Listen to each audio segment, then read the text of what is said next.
Hello people, thanks for coming to my channel. I know it's quite bright, but there's big overhead lights and I don't really have a choice because if I turn that off it's too dark and I don't have a side light. So as long as you can hear me clearly, that's the main thing. Um, I've made a few videos on Afghanistan and I think it's fair to say this is going to be one of the biggest news events, or will be remembered as one of the biggest news events of the year 2021. Others that I think people will associate with this year is, of course, coronavirus and the vaccine rollout across the world and the ongoing fight against coronavirus. That's the defining thing. It's changed the whole world. That's, not just of the last year, but really of modern times. That's one of the defining events. Biden's inauguration, the riots, the insurrection, whatever you want to call it, at Capitol Hill, the coup d'etat in Burma, the protests in Russia in support of Alexei Navalny and against Putin. Those are all going to be things that define 2021, the Tokyo Olympics. But I think the situation in Afghanistan will be one of them. There's actually several events going on here. There's the fall of Kabul to the Taliban. There's an end, really, of the US phase of the war. I'm not going to say the end of the war because it's hard to believe that Afghanistan will suddenly find peace. And there's already a counter-Taliban movement in the Panjshir region. Um, but nevertheless, this is a major news story, and not surprising that it's been dominating headlines in this country. And with good reason, we lost 457 of our personnel in Afghanistan, and it's a country that we've been involved in before during the Victorian period. One of our greatest military um, disasters, really, was the loss of Lord Elphinstone's army in 1842, um, when famously the army and civilians with them wives and so on were straggled across the desert, and it was a massacre basically. Um, in fact, in Sherlock Holmes stories, I'll just say this briefly. Dr. Watson, the conflict he was involved in was the Afghan Wars, the Anglo-Afghan Wars, probably at that point the second or third Anglo-Afghan War. Um, so, in this country, naturally, there's a big interest in it. Tony Blair said something interesting recently. He said that this isn't verbatim, but basically he attacked this notion of forever wars, which President Biden has used. Blair has said this is not verbatim, but he's basically rubbished the expression, implying that it's the reckless thing to say. What I want to focus on in this video actually is President Biden, because I've spoken about a bit about the situation in other videos, and there will be more to say about that, and no doubt there will be more to say in future videos.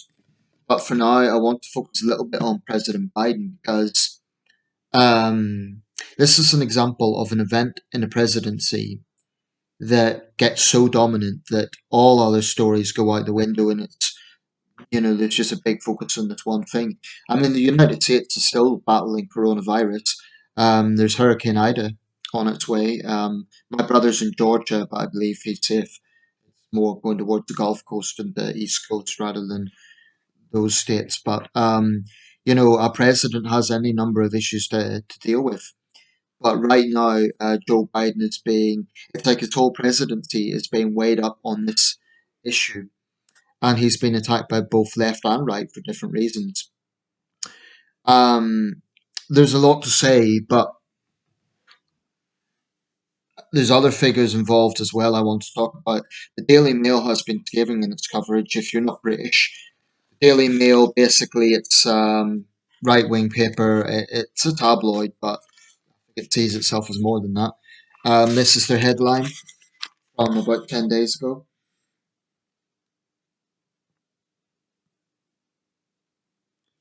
Got to hold that up for a few seconds.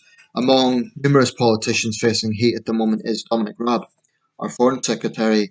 Mr. Raab was on holiday at the time, of course. I made a video about that in which I questioned if Starmer was playing politics. Maybe that was a bit hasty because it turns out Raab was given advice not to travel. Now, in retrospect, maybe I was a little bit too defensive of Raab. I don't know. Maybe he did make a bad judgment call. Perhaps I was biased because I happen to think he's quite a good foreign secretary, apart from Afghanistan. I mean, this whole thing has not cast Mr. Raab or Boris Johnson or President Biden in a particularly good light. But then again, there's others involved. In the case of Raab, I have to say he has defended himself, but there has been reports that he delegated responsibility to junior ministers to speak to the Afghans, and he went ahead with this holiday when he was advised not to. As the Daily Mail says, it's not about begrudging ministers' holidays. You know, they work hard, they have grueling schedules. Of course, they need holidays. But if he was given advice not to travel, now he's denying this, to be fair, he is denying some of the reports that are out there. But it doesn't look good. And when I made that video sort of defending him, I thought it was just a case of Labour playing politics. But there have been others, and there have been Tories have criticised him as well. I don't think he'll lose his job because Priti Patel has also faced a lot of heat for the bullying claims against her, for her handling over the migrant issue on the channel, and she's still in office. I think Boris Johnson tends to, as ministers are loyal to him, he tends to be loyal to them. I don't think Johnson likes sacking people. No prime minister does, but I think this prime minister particularly doesn't. Um, I mean, look how much he dug in with the Dominic Cummings scandal. Although Cummings, of course, wasn't a minister. Um, but back to President Biden. Let me just say for the record, I have no vested interest in defending Biden. If I was an American, I wouldn't be overly enthusiastic about, certainly not Trump, I've made no secret of that, but I wouldn't be overly enthusiastic about Biden either. I think he panders too much to the woke left. I think he himself is relatively centrist, centre left. I certainly think he would be a better choice than Bernie Sanders, but nevertheless, there's a sizable proportion of the Democratic Party that is in lieu to the woke left, and Biden can't deny that. And you know, some of the language he has personally used is definitely pandering to it. So I don't entirely like all of the man's politics. Um, but I don't think that he is a disaster that Republicans are making him out to be. I also think, in terms of just touching on party politics, it's pretty incredible for Donald Trump to be playing politics right now and saying that Biden should resign, it's a disaster, and so on. Donald Trump, this has to be acknowledged for the record. Donald Trump entered negotiations with the Taliban. Donald Trump wanted an even earlier withdrawal. So for him to be now attacking Biden, calling him weak and so on, truthfully, this is a Trump Biden policy. It's one area, ironically, they're actually might be aligned with in history. Trump can play politics, but he would have done the same thing, possibly even sooner. So to any Trump supporters out there, consider that. Because no doubt what Trump's doing is seeing that this is a tough time for the president. He's eyeing up a 2024 rerun. So it's just a pretty cheap way of playing party politics. Um, that's important to acknowledge. Um, I think that some of the way Biden uh, has gone about this has been very bad. Not consulting us, not consulting the British, I think was disrespectful, considering the human sacrifice that we had in Afghanistan, considering that under Tony Blair we, you know, completely backed the American position controversially for Blair. Although Afghanistan, it has to be said, was less controversial than Iraq, and people need to remember that it actually had broad UN support for intervention in late 2001. But nevertheless, um, you know, Tony Blair took those controversial decisions. It was deeply controversial in this country, but we backed the Americans. Now, not for the first time, the Americans have kind of disrespected us by just making these unanimous decisions without consulting one of the closest allies. It is a bit disrespectful. I'm not saying that the United States needs Britain's permission. You know, even if that was the case, it's a more powerful country. I'm under no illusions. the United States is a more powerful country than the United Kingdom. And I think one of the issues with Brexit, actually, and I don't want to derail on this, but it has made us perhaps overly reliant on Washington. And Johnson knows that. And I think that Brexiteers need to acknowledge that. Now that we've distanced ourselves from the EU, we are overly reliant in some ways on the United States. But under both Trump and Biden, and to some extent even Obama, there hasn't always been a consistent sharing of intelligence. I think that's disrespectful. And there's already a blame game going on about what happened at Kabul. I wasn't there. I don't know what happened. But the Americans are saying that it was the British who opened the gate. There was lax security. One thing's for sure, Kabul is a mess. And those scenes at the airport, even before the bombing, even before that horrible atrocity, mothers throwing their babies over barbed wire, a young woman got crushed to death. Um, People being beaten, men and women, as they were fleeing by the Taliban. It's a complete and utter mess, and I don't think there's any way to gloss that over. I know Secretary Blinken has said that this is not Saigon, but really, there's so many. It's very hard not to see the parallels there. Um, just briefly before I return to Joe Biden, two other characters don't come out particularly well in this. President Ghani fled his country. Now,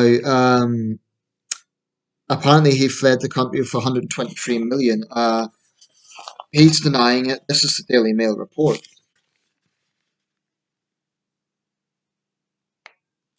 And he went to Abu Dhabi. So, whilst millions of Afghans are terrified for the future, whilst people are dying and struggling and they're about to live under the shackles of the Taliban again, the president of the country flees. Um, this doesn't look good. I mean, Ghani says that he's going to return. He says he done it to avoid bloodshed and he might have been lynched. That might be true. Some might say it's Cardis. I don't know. I think in a situation like this, it's important not to be too critical as outsiders, but it doesn't look good. Whatever way you angle it, it doesn't look good for a president to flee his country whilst his citizens are dying and struggling to get out. He goes off on a private jet. It doesn't look good. If Ghani had stayed, let's say what he said was true and he would have been killed. It's happened before in Afghanistan, I believe, during the civil war of the 90s. I forget the president's name, Najibullah, I think the guy was killed during the civil war. So Ghani's fears are well grounded. It's not an exaggeration. But let's just say he was killed, and I'm not saying this is a decision he should have made, but if he was killed, he'd be seen as a national hero. He'd be seen as a martyr for his country. As it stands, he just looks like a corrupt president running away. I don't know, but again, I'm an outsider. It's a very complex situation. Another character that in this country, to a lesser extent, but again, this does not look good, is a general, General Sir Nick Carter. This is one of the most senior figures in the British Army, has actually said, don't call the Taliban the enemy. Don't call the Taliban the enemy. In fact, I don't think he's just one of the most senior generals. I think he is the chief of staff of the British Army at the moment. They're country boys who live by a code of honour. I think they've changed. This is referring to the Taliban.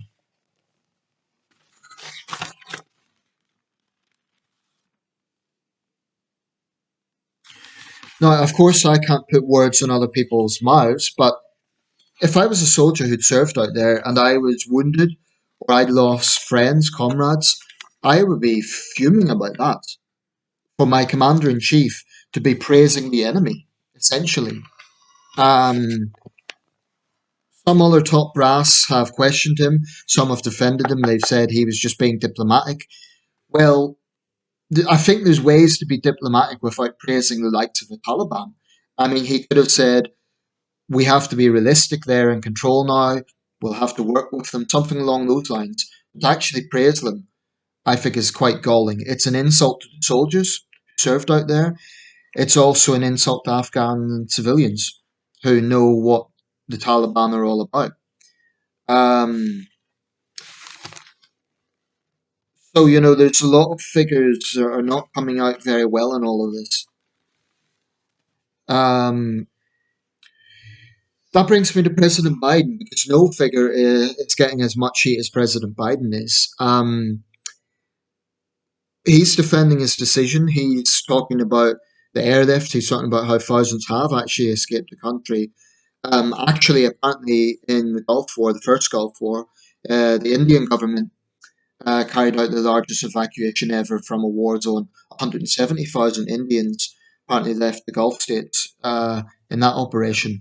So Biden's claim might be hyperbole. Nevertheless, part of me, and I say this cautiously because I don't want to be seen as just making excuses for the president, but part of me thinks with the drama at Kabul and the humanitarian situation on the ground and the very, very understandable anger of troops, I do think that maybe some of the criticism's a little unfair. Dare I say that? Now, I am not questioning, anyone who's been on the ground. They've had a real world experience I haven't. I can't question their experience. Um, there's an MP, Tom Tugendhat, I think I'm pronouncing his name correctly. He served in the armed forces, as have a number of other MPs on both sides of the aisle. And he spoke very passionately about this. He was visibly angry in the Commons. A lot of other MPs, including the former Prime Minister Theresa May, Lisa Nandy of Labour, numerous others, have lambasted Biden and Johnson. But it does look a bit like jumping on the bandwagon, when in some cases, for example, May, incredibly, had apparently never spoken on a debate on Afghanistan before, which is quite incredible for a former Prime Minister, considering how long we were in this conflict. So I do think there's an aspect of jumping on the bandwagon. Oh, Biden's, unpopular right now. Let's attack him. Um, Here's a question, and it's something that no one has really addressed, or at least I haven't seen it really addressed. Biden's argument is that he is the fourth American president in office during this conflict. It's by far America's longest running war, excluding that is the series of wars on the Indian frontier, um, North American Indian frontier. 20 years. Vietnam was, what, 12 years? 1963 to 75. 20 years. Over 2,000 Americans have lost their lives. At least 47,000 Afghan civilians. Hundreds of Britons, Canadians, French, German troops. This is important to remember. It's not just Americans who've died. Um, in fact, in the case of some of those European countries, they've had some of their biggest losses. Germany, for example, this is Germany's first really active war since the Second World War. So that's where the nature of this is different from Iraq, and why I think it's lazy to just compare the two conflicts. But when you look at this perspective, interestingly, the majority of the American public actually favoured President Biden's position of ending the war. I think the problem is how it's ended. So the policy itself, ending the war and pulling the troops out, a majority of Americans support that position. So it's a bit paradoxical that now Biden is being, really slammed for this. Um, I think, like I say, his failure to consult the British is some of his flippant remarks. I mean, saying that he feels no responsibility. Um, Even if fundamentally he's saying that it's a responsibility of the Afghans, that looked flippant. It's more like something Donald Trump would come out with. I think Biden let himself down with that. I think it was a non-presidential statement. Of course, he has responsibility. He's the commander in chief. He's the president of the United States. He inherited this. So to say he has no responsibility, I think was flippant and wrong. He has said that he will not rest until every American's pulled out, including if that's going beyond the September 11th deadline. Well, actually, September the 1st was the deadline, but it's just a mess. And it may well be that the history books will look on Biden a little bit more favorably and say that what was the alternative? Well, that's a question, isn't it? What was the alternative? The alternative would have been staying in the country. This is something that people need to consider. Staying in the country, continuing to train the Afghans, continuing to put millions into that. Another criticism of Biden, actually, and this might be a fair criticism, is that he's implied the Afghan army just ran away. Well, again, they have suffered tremendously. Something like 70,000 Afghan troops have been killed. 70,000. That's a staggering, staggering figure. Um, if those sort of casualties were recorded by a Western country, it would be, well, they just haven't in modern times, at least not since Vietnam. In the Vietnam War, the Americans lost, I believe it was 58,000 troops. So 70,000 Afghans, it's a bit more than that. So I do think I agree with Tom Tugendhat in that sense. People who are not there, people who haven't served with these men, need to be very careful about questioning their courage or anything like that. However, I do think it's legitimate to ask questions as to why this happened so fast. Why did the Taliban take over so quickly? And I wonder, was it Joe Biden's public announcements? Did that galvanize the Taliban?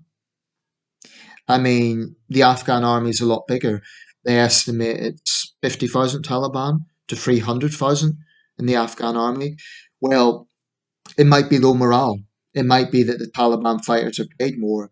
It might be that the Afghan government's very corrupt and Afghan soldiers just didn't have trust in their commander in chief, in President Ghani. So it's not so much the courage of the individual troops, but the morale. That could be a factor. I'd be interested to hear from Tom Tugendhat and other MPs who have served in the armed forces what their theory is or what their view is on why the Taliban advance was so rapid. Um, in terms of criticism of the British government, we should have probably seen this coming. Biden, Johnson, and others have said that this happened much faster than people speculated. Biden's now probably going to have to eat his words because the developments on the ground are contradicting some of the things that he said, for example, regarding the advance of the Taliban. I'm going to round this up, but nothing in his presidency so far, in his, 7-month presidency, as 8-month presidency now, has been as controversial as this for President Biden. So this may make or break him for 2024. Um, Certainly, if his legacy is condemning millions of Afghans to the return of the Taliban, that is something that will maybe be on his epitaph. But there is another side to it, which is ultimately Afghanistan is the responsibility of the Afghans. I understand 20,000 Afghans have been offered places in the United States. We've also offered places, as has, interestingly, Uganda. That's temporarily. And other countries, Canada. Um, I definitely think we have a moral responsibility. And what's interesting is we've looked at a period of 5 years, 5 years for some of these claims. These are people whose lives are in danger. They can't wait 5 years. So we need to get rid of the red tape. By all means, we need to vet them. We need to make sure they're not closet Islamists or people who will harm our society. We have to vet people. Very important. But we do have an obligation to help, a moral obligation, because in many cases they have helped our armed forces. So I do think we should fast track that and take away as much bureaucracy as possible. It's a humanitarian tragedy in many ways. The Taliban say they've changed. They say they'll respect women's rights under Sharia law. They've got other things to deal with aside from conflict. I mean, there's a flood situation in the north of the country. The Taliban will need to show that they're governing. The next big thing, the next big issue will be China taking advantage of the situation. And again, this might be ammo for President Biden's critics to throw at him. Like he's kind of galvanized not just the Taliban, but China exploiting the situation. I have to say, though, for Moscow or Beijing to be smug about this, especially Moscow, you know, so much of the situation in Afghanistan began 40 years ago, not in 2001, 40 years ago when the Soviets invaded. Um, so Russia should just remember what's predestined. predecessor state done? President Putin, former KGB man, has absolutely no right to be pointing fingers at the West when it comes to Afghanistan. As for the Chinese, they may not have been in Afghanistan before, but they're certainly eyeing it up now. They see the Taliban as a useful bulwark, I guess, against ISIS. It makes sense from a Chinese perspective. Um, but, it's also a contradiction. They're persecuting the Uyghurs on the grounds of tackling Islamic extremism, yet they're happy shaking hands with, a brutal Islamist group like the Taliban. It's ironic, isn't it? But the truth is, every country that's been in Afghanistan has found it, it's a graveyard of empires. The Soviets, the British, the Americans. Um, so the Chinese, if they do something differently, they'll probably not have ground troops there. But, further down the line, the Chinese could find complications. And, so they should not be too smug and complacent about this. One advantage China has, and this is a very cold thing, but unfortunately it's the truth, is in their foreign policy they have no care at all about human rights. Contrasted to Western countries who would always, at least, I'm not saying we always stand by our values, we shook hands with dictators, but at least it's a question in the West. In China, they don't care what the Taliban do to women or homosexuals or anything else, anyone else. They don't care that they're persecuting the Hazara people. I mean, the Chinese regime has zero conscience on human rights, so they don't care how brutal the Taliban is as long as it's good for them. So it's a complex situation. It's a situation I think will play a large part in assessing certainly President Biden's early tenure. Um, it may well be that the worst case scenarios don't come fold and the Taliban really has moderated.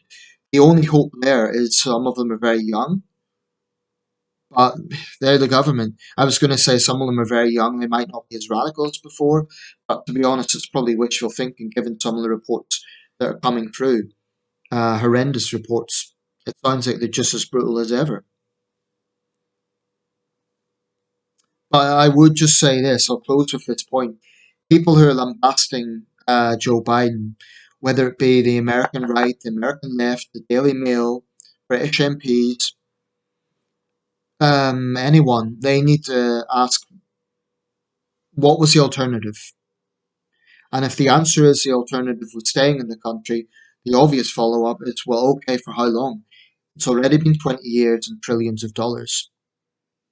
President Biden said he did not want to pass this to a fifth president. That seems like a practical argument to make. But I think it's the way this has happened. That's why it's so controversial. That's why it's looking really bad for Biden. But let me know your thoughts. Some people might think he made the right decision. I mean, people shouldn't forget, most Americans wanted this to end. That's what President Biden's done. Maybe it's ended in a very bleak way, but has ended. US operations in Afghanistan, or at least the ground force. I know there'll be raids against ISIS. The big fear, of course, is that Afghanistan will now be a staging ground once again for terror groups like ISIS. The only caveat to that is the Taliban and ISIS are not friends, whereas the Taliban and Al Qaeda, they provided safe haven for Al Qaeda. So that is the only caveat. The Taliban actually might prevent ISIS from launching attacks on the West. Not that the Taliban wants to protect the West, but they want to protect themselves. So, with this maybe conflict developing between the Taliban and ISIS, that's not necessarily a bad thing because imagine how much worse it would be if the Taliban and ISIS were joined forces. That would be, nightmarish. Um, I mean, I'm sure among those 182 people killed at Kabul, some of them would have been Taliban fighters because they were also at the airport. So they're going to be seeing ISIS as bitter enemies. That's not entirely a bad thing. I mean, the Taliban is pretty awful, but of all the Islamist groups out there, I think ISIS might be the most sadistic, even surpassing the Taliban, Al Qaeda, Boko Haram. I think ISIS, some of the things they have done, just, I think, and I apologize even for saying this because it's such a horrible thing, but for ISIS fighters to go into a maternity ward and gun down pregnant women, I don't know if even the Taliban would do that. The Taliban are brutal. The Taliban are Islamist thugs. But ISIS, I think, are on a whole, I think they're uniquely sadistic. I think they rival Imperial Japan and Nazi Germany in terms of sadism. I really do. I'll leave it there. But that's my thoughts. I wouldn't like to be in President Biden's shoes right now. And some of his positions, like I say, not consulting the British, some of his flippant statements, making it so public perhaps. Um, who knows? I think this is something that history will decide and judge President Biden on.